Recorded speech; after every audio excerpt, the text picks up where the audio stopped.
Hey guys, it's Destiny, and today we're going to be going over which characters I recommend pulling in Honkai Star Rail, as at this point, we've had quite a lot of character releases, so I thought I'd share my opinion on which ones I'd recommend for long-term players as well as newer players. Before we get into today's video, I'd love to know which characters you guys recommend pulling for and why. Lastly, if you do enjoy videos like these, do make sure to subscribe to win your next 50/50 and also hit the like button to support the video. Now, let's get straight into it. When it comes to characters to consider pulling for new players as well as even those who have been playing since the early patches of Star Rail, I always recommend taking a look at these supportive options. Supports have shown to have a very nice longevity when it comes to their relevance on team comps or how they can even be used in the future. For example, even characters such as Pela and Tingyun are highly viable options on numerous teams because of their debuffing and buffing capabilities respectively.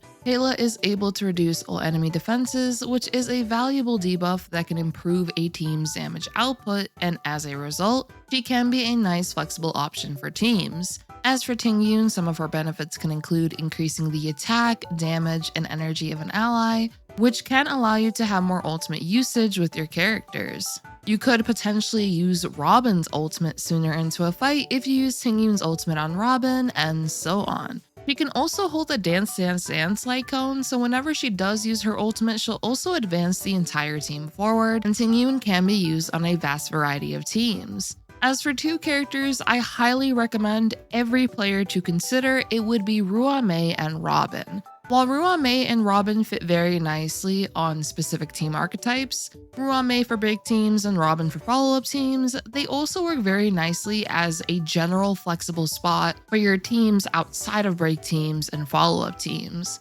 Ruan Mei is able to provide valuable damage buffs, increasing the weakness breaking efficiency of the team, old type res pen speed, being able to delay weakness broken enemies, and so on. Ruan Mei can be used as a flexible team slot since the variety of her buffs can benefit numerous teams' damage output. As for Robin, she'll be able to increase the damage allies deal, increase allies crit damage, as well as advance all allies forward with her ultimate. She can also massively increase their attack, and Robin will be able to help contribute damage-wise in her Concerto state, as whenever an ally attacks an enemy, Robin will be able to deal physical damage onto that enemy. And that can help with being able to ensure that you defeat an enemy. For example, the enemy just has a little bit of HP left after you attack. When Robin is in her Concerto state, this could actually make up the difference to ensure that you do defeat that enemy. Robin's value, similar to Ruan Mei's, has gone up over time due to new characters that can be played with, as well as being able to synergize even with some of the newer supports.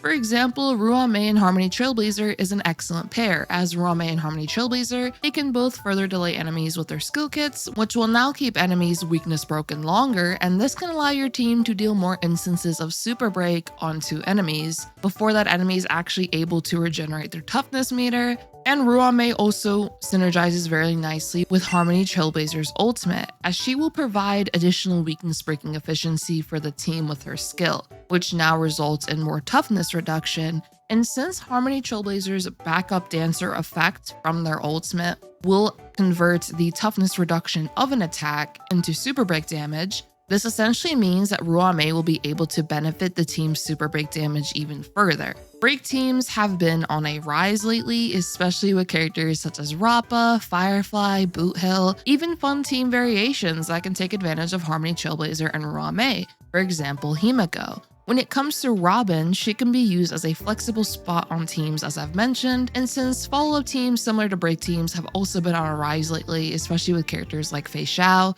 Robin is an incredible supportive option to pick up. Now, when it comes to our upcoming 2.7 characters, it'll be Sunday and Fugue. Sunday will be an imaginary harmony character, and Fugue will be a fire nihility character, both of which can likely provide very nice supportive capabilities for team comps, and because of the longevity of supports throughout Star Rail, I would definitely say to keep your eye out for them, and once we get official information on those two, I'll definitely give my full thoughts on their value. Overall, I always recommend keeping an eye out for new supportive options for new players. This could allow you to have an easier time to create a team, as you'll have a powerful support to essentially support your main damage dealer or multiple damage dealers on the team, depending on what characters you do have so far. And for those that have been playing for a long time, supportive characters can further improve the teams you've invested into or are trying to invest into. For example, if you go from using, let's say, Asta on your follow-up team, and then you end up replacing Asta on the follow-up team to Robin, you will notice further improvements of that team's damage potential. And older supports could actually end up being used with the newer supports as well. So that's something I definitely love when it comes to our supportive characters. Their viability can last for a very, very long time. Now, when it comes to our damage dealer recommendations, I would say that depends really on personal preference when it comes to what team archetypes you wish to invest into. I would highly recommend certain team archetypes though, one of which being a break team.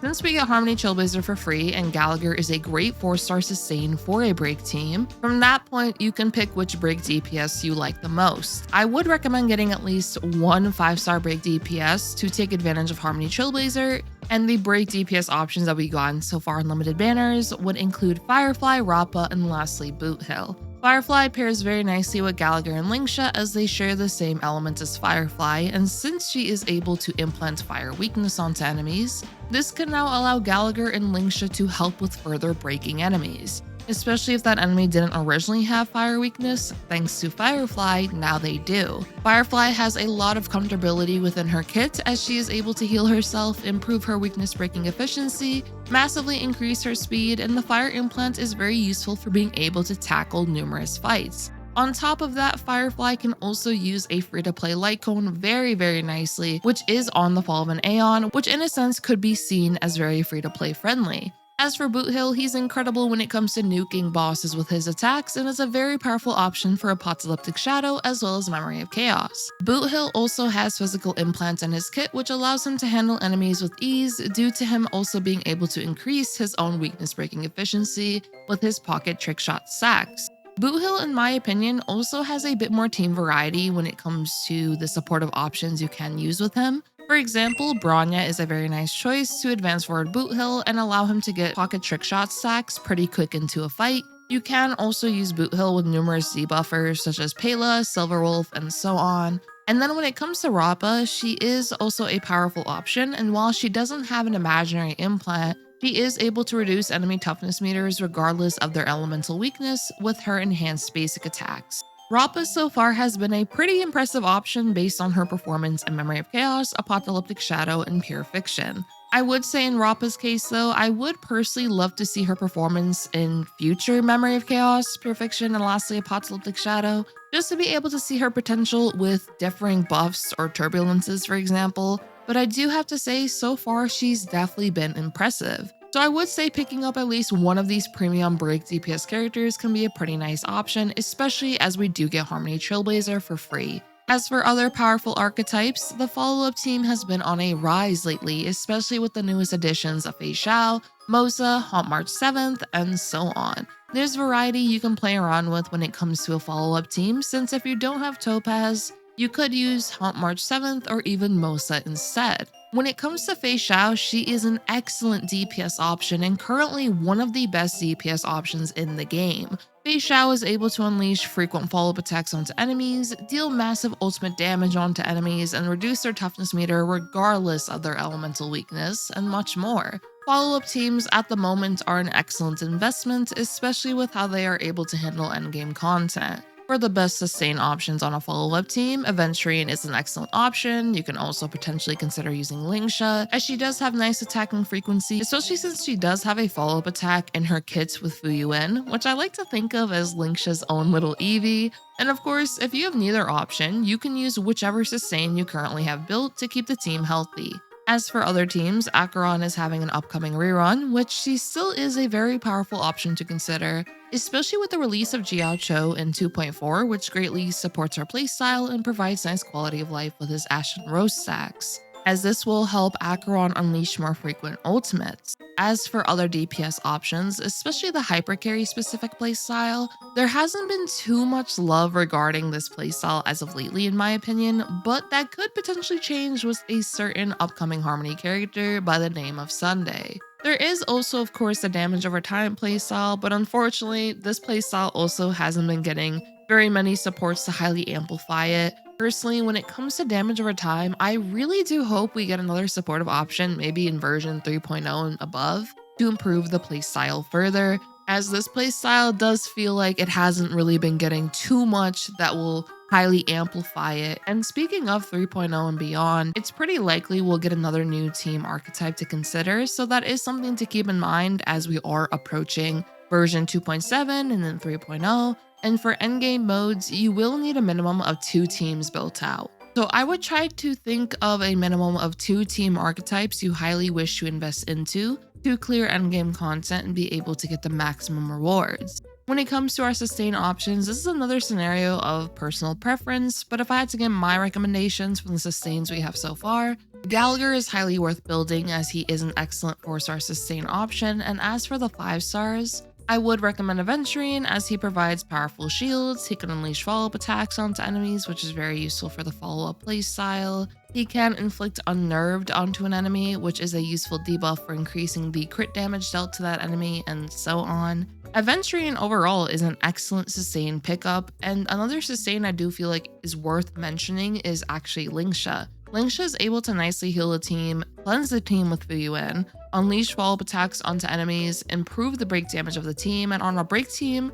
she's hitting very powerful amounts of damage alongside the rest of the team. When it does come to the sustains though, once again, it's more so up to personal preference, as Huohua is a very nice option for giving more attack and energy to the team. She is very useful to use alongside Robin, Yan Li, and so on. Bushwin can provide crit rate for the team, allow the team to take less damage from enemies, and so on. And I would say having 2 built-out sustains will be very beneficial. As mentioned before, you will need a minimum of 2 teams for endgame mode, and you can use your sustains on numerous teams. Since we are getting an Aventurine rerun soon, if you do decide to pick up Aventurine, you can consider building Gallagher for one team, Aventurine for your other team, and then you should be good to go when it comes to your sustains for keeping your team alive. That'll be it though for my recommendations, and something to note is that pulling the characters you like the most will be the best way to go, since having fun is the goal at the end of the day. I just thought though I'd give my recommendations when it comes to our characters we have so far, and for example when it comes to our supports, mentioning how supports have